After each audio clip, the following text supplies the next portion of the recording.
Les Capricornes, bonjour. Alors, on va regarder aujourd'hui quelles sont les incidences énergétiques qui vont impacter votre signe sur l'année 2022. Alors, ce sont des prévisions, comme on dit, générales, hein, bien sûr. Ça ne remplace pas, je dirais, une étude approfondie de son propre thème natal, de sa propre carte natale. Donc, évidemment, prenez uniquement ce qui vous parle, ce qui résonne en fonction de votre vécu et des situations de vie que vous traversez actuellement ou des projets également que vous avez en cours, tout domaine confondu. Donc effectivement, vous pouvez prendre en compte ce signe Capricorne en tant que signe solaire, mais également en tant que signe ascendant. Voilà. Alors, pour vous, globalement, c'est vrai que vous êtes quand même l'un des signes les plus déterminés du zodiaque. Hein. Dans les signes de terre, vous êtes le plus déterminé. Et c'est vrai que ce qui ressort, c'est que vos ambitions semblent plus grandes, je dirais, cette année qui arrive là.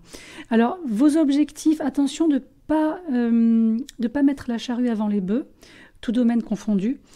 Mais en même temps, vous ne faites pas partie de ces gens qui seraient susceptibles d'arrêter de se battre. Pour moi, vous êtes vraiment, globalement et surtout en 2022, des personnes qui sont capables de grimper, de grimper cette montagne jusqu'à ce que vous ayez accompli, je dirais, autant que possible. Hein, par rapport à ce que vous attendez, par rapport à votre cheminement.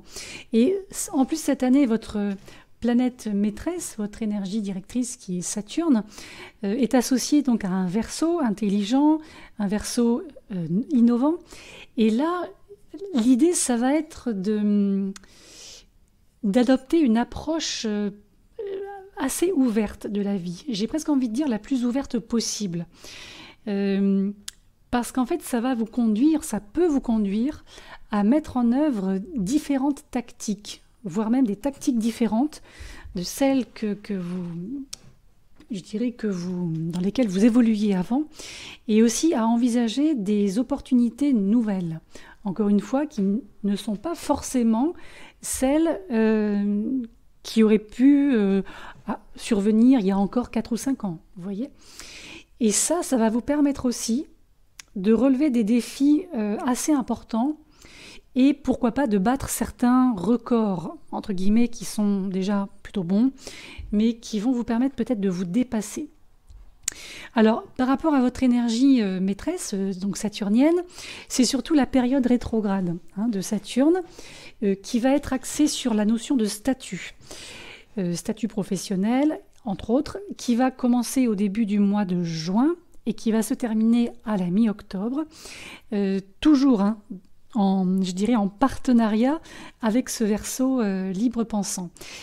Alors, encore une fois, même si vous ne ralentissez pas forcément par choix, c'est un cycle rétrograde qui va vous donner une raison de faire une pause et aussi d'évaluer ce que vous avez pu accomplir jusqu'à présent dans l'année. Et après tout le travail que vous avez, fait, tout le travail acharné qui est le vôtre, on a l'impression il va être presque agréable pour vous de profiter de cette marge de manœuvre et de penser aussi à des choses que vous pourriez faire encore un peu différemment à l'avenir. Vous voyez, donc par rapport à ce côté terrien qui est le vôtre, on a quand même une sorte d'appel d'air qui va vers le Verseau. Et donc vous aussi en termes de retour solaire, c'est-à-dire à la fin du mois de décembre et sur tout le mois de janvier donc 2023, là on a un retour solaire qui se profile dans si je puis dire, dans un style à la fois discret mais élégant. Ce que je veux dire par là, c'est que si vous êtes resté fidèle à la forme et que vous avez gardé un peu la tête baissée pour travailler à vos objectifs durant toute l'année 22, vous devriez avoir des récompenses à venir, donc fin 22, début 23. Mais bon, n'oubliez quand même pas de vous lâcher un peu, de montrer aux gens que vous pouvez être aussi amusant et pas forcément que travailleur et que la tête dans le guidon. Alors, en ce qui concerne plus précisément le domaine professionnel, la carrière, donc l'argent par extension, c'est surtout les rétrogradations de Mercure qui vont cibler vos secteurs professionnels et financiers sur 2022. Ça faisait un certain temps que ça n'avait pas été le cas. Et là, donc, on revient sur vous. On va vous cibler sur ce plan-là. Alors, il y a la rétrogradation notamment de Mercure à la mi-janvier dans votre secteur d'argent, maison 2. Donc, petite surveillance du côté du porte-monnaie. Ensuite, on a la mi-mai dans le secteur de travail, maison 6. Donc là, il faudra vraiment vous concentrer sur je dirais le côté positif du travail. Et à la mi-septembre, donc dans votre secteur de carrière, ambition, vocation, donc là, ce sont vraiment vos objectifs qui se mettent en place. Alors à ça va s'ajouter le transit de Mars qui va entrer dans votre secteur de travail à la mi-août et va passer du coup le reste de l'année 2022 dans ce secteur en rétrogradant de fin octobre à la fin de l'année. Donc toute cette énergie rétrograde globale peut être idéale pour par exemple reprendre un travail avec une personne ou reprendre un projet aussi dans un lieu que vous avez peut-être quitté ou délaissé un certain temps pour des raisons personnelles ou autres. En tout cas, c'est un lien avec votre passé, c'est pas impossible. Un endroit où une personne avec qui ou dans lequel vous avez déjà travaillé ou renouer avec d'anciens collaborateurs, d'anciens employeurs, d'anciens employés, d'anciens collègues, ou vraiment reprendre quelque chose. Moi, c'est plus ça que ça m'évoque. Alors maintenant, si vous êtes quelqu'un, mais ça j'en doute, un bon Capricorne que vous êtes, si vous ne vous souciez pas de cette zone professionnelle en 2022, là, les rétrogradations risquent de ne pas vous faire de cadeaux. Et vous risquez d'arriver aussi à un point de rupture. Donc, c'est sûr que dans l'idéal, évidemment, faites ce que vous pouvez pour, je dirais, entretenir ou obtenir un job qui vous intéresse, évidemment, dans l'idéal. Saturne restant, lui, dans votre secteur financier toute l'année, lui, il va vous obliger à être peut-être un peu plus prudent financièrement, au sens où l'idée, là, ça va être de planifier les choses à long terme et à être davantage un épargnant qu'un dépensier. Donc là, c'est aussi en fonction de votre ascendant, parce qu'en général, les Capricornes ne sont pas forcément des grands dépensiers, donc peut-être l'ascendant va contrebalancer ce point-là. Saturne également pourrait quelque part vous obliger à gagner de l'argent, mais via je dirais une manière ou un projet dans lequel vous vous serez vraiment investi.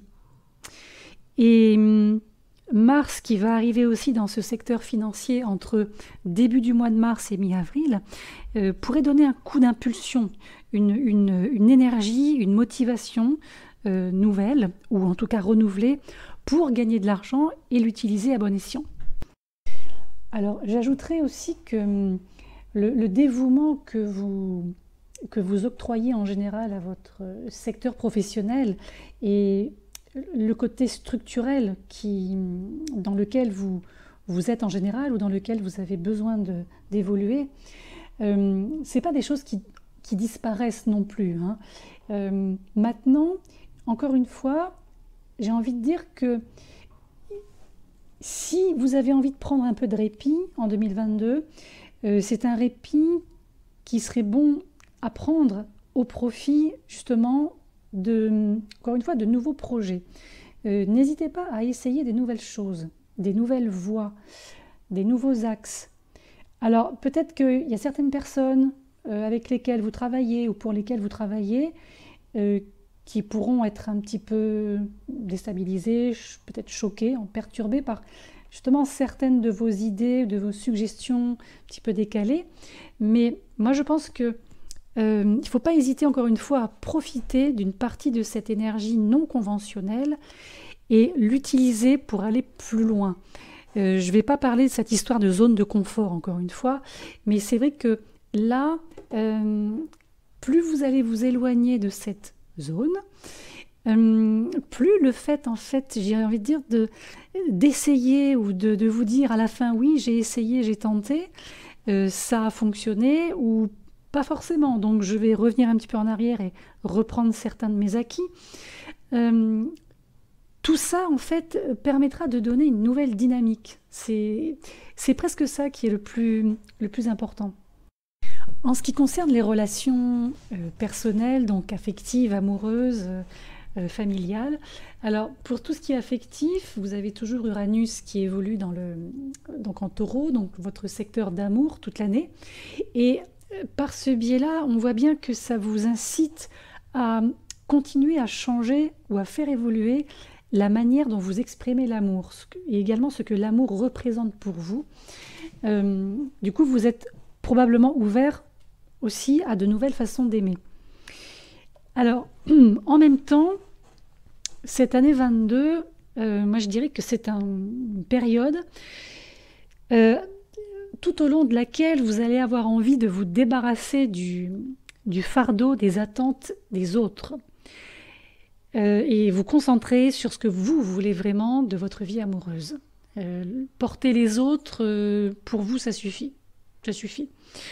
Alors, c'est sûr que Vénus, qui démarre en Capricorne, au début de l'année, en rétrogradation, jusqu'à la mi-mars, donc dans votre signe, présente un terrain, je dirais, plutôt pragmatique. On n'est pas forcément dans de la grande romance, tout ça, mais on a plutôt une concentration sur le côté sérieux de ce domaine.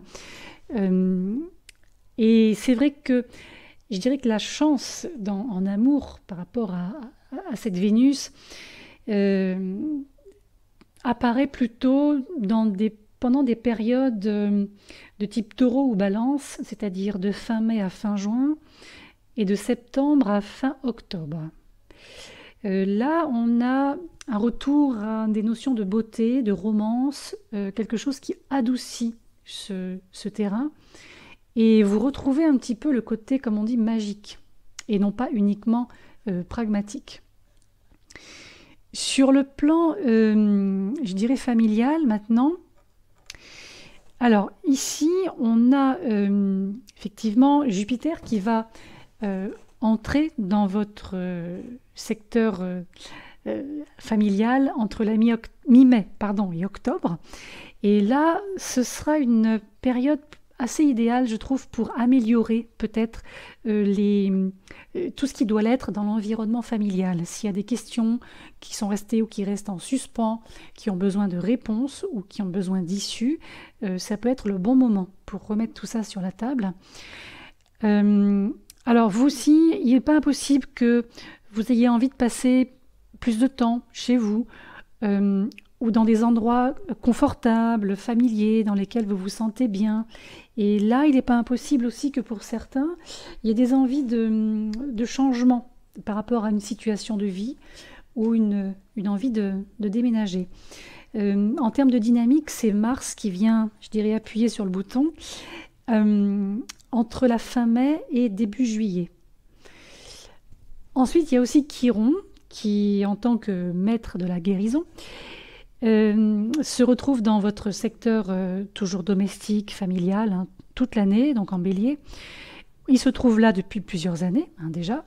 Et là, vous êtes dans cette continuité de travailler sur la résolution, la guérison de problèmes anciens, de vieilles problématiques qui peuvent être liées à votre éducation, à votre environnement familial, parental également. Et tout ça, c'est là pour vous donner l'opportunité de créer ou de recréer un environnement familial et personnel beaucoup plus apaisant et apaisé. En ce qui concerne la dynamique psycho-émotionnelle de l'année, qui est la vôtre, alors on va avoir Neptune qui va continuer à évoluer dans le secteur qui régit votre mental, votre esprit, les échanges, tout au long de l'année 2022. Et là, on a une sorte d'oscillation entre des périodes à travers lesquelles il peut être difficile de se concentrer. Il y a comme une espèce de lutte avec la notion de concentration, donc quelque chose de très mental. Et d'autres périodes où on voit que vous allez avoir une sorte d'hyper-lucidité, une sorte d'hyper-intuition qui va vous permettre de détecter ce qui va, ce qui ne va pas, et surtout ce qu'il y a derrière les mots, M-O-T-S, ce qu'il y a derrière les discours que vous allez entendre au niveau des gens qui vous entourent. Alors Jupiter va renforcer tout ça en rejoignant Neptune, donc au début d'année jusqu'à la mi-mai, et ensuite entre novembre et la mi-décembre. Donc là, on voit un esprit qui peut être beaucoup plus actif, et sur le plan positif, vous pouvez trouver beaucoup de nouvelles idées. Il y a quelque chose qui foisonne comme ça, et travailler sur de nouveaux projets. Alors, ce qui ressort également, c'est que donc, vous allez aussi entrer en 2022 avec l'énergie de Mars, qui se trouvera à ce moment-là dans votre zone, ce que j'appellerais de subconscient, tout ce qui est en lien avec le karma, les choses cachées, les choses très anciennes. Et là, on a toujours cette idée de continuer, de poursuivre le nettoyage. Bon, j'aime pas trop ce terme, mais je l'emploie quand même. Nettoyer ce qu'on appelle les bagages karmiques. Alors, ça peut être spirituel, ça peut être intérieur, ça peut être extérieur, ça peut être physique, ça peut être émotionnel. On est toujours sur cette idée de travailler sur des vieux schémas, des vieux problèmes et la résolution de ceux-ci. Parce que pour vous, le but, c'est de dégager la voie, V-O-I-E, et faire de la place pour, je dirais pas la nouveauté, mais je dirais le nouveau avec un N majuscule. Je dis ça d'autant que Pluton, lui, va continuer bientôt terminer son périple en Capricorne, donc il n'y a plus beaucoup de temps. La première incursion en Verseau aura lieu en mars 2023. Donc vous arrivez presque à la fin de ce long trajet. Et le transit de Pluton dans votre signe a très probablement apporté aussi beaucoup d'énergie à votre personnalité, beaucoup d'intensité.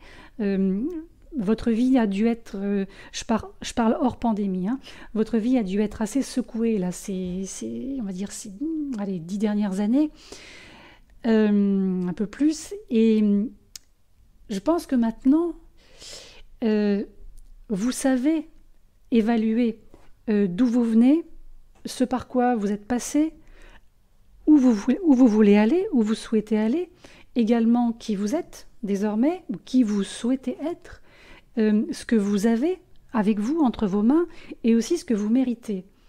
Donc, encore une fois, oui, vous avez connu des transformations majeures dans votre vie ces dernières années, et très probablement aussi beaucoup de choses ne sont pas ou plus les mêmes qu'elles étaient 10 ans, 12 ans, 13 ans en arrière.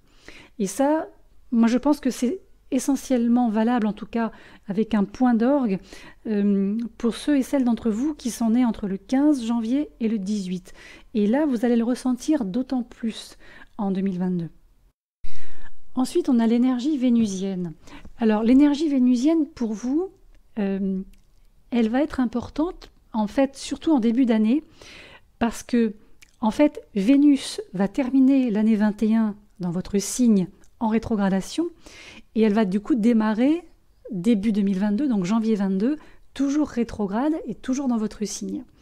Donc, on a une espèce de boucle comme ça, qui se met en place. Alors là, vous pouvez peut-être ressentir un manque de motivation et tout laisser en plan pour plus tard ou pour jamais, voilà.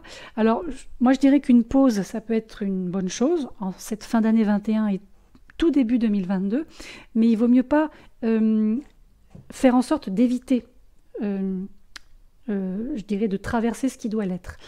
Il vaut mieux essayer d'équilibrer tout ça, d'autant que ça peut être, si c'est bien transformé, bien transmuté, ça peut se transformer en grande énergie pour comme on dit, une deuxième chance ou pour une reconnexion d'une manière ou d'une autre, c'est-à-dire déjà à vous-même et ensuite avec le monde extérieur. Par rapport à cette Vénus rétrograde, donc jusqu'au 29 janvier, il semblerait que ça puisse impacter davantage celles et ceux parmi vous qui sont nés entre le 30 décembre et le 4 janvier. Vous allez le ressentir, en tout cas ressentir probablement les effets un peu plus, on va dire un peu plus que les autres. À cela va s'allier donc l'énergie de Mars entre la fin janvier et le début du mois de mars. Alors là, on a une idée de dynamique, on va dynamiser quelque chose. Alors moi, je pense qu'ici, l'énergie de Mars, elle peut être très utile pour prendre l'initiative de ce que vous voulez et faire bouger les choses par vous-même. Donc là encore, on est sur une idée de vous concentrer sur ce que vous voulez pour vous-même au lieu de laisser tout le monde dicter ce que vous devriez et ne devriez pas faire. Donc on a ici une énergie à la fois disciplinée et une énergie dynamique qui peut vous permettre de faire quelque chose de productif et de positif. Et là aussi, ce que vous allez commencer pendant cette période, je dirais peut-être un objectif pour les 18 à 24 prochains mois. Voilà, donc écoutez, il ne me reste plus qu'à vous souhaiter une excellente année 2022 et on se retrouvera donc régulièrement tout au long des prochains mois pour effectuer des mises à jour en lien avec votre signe.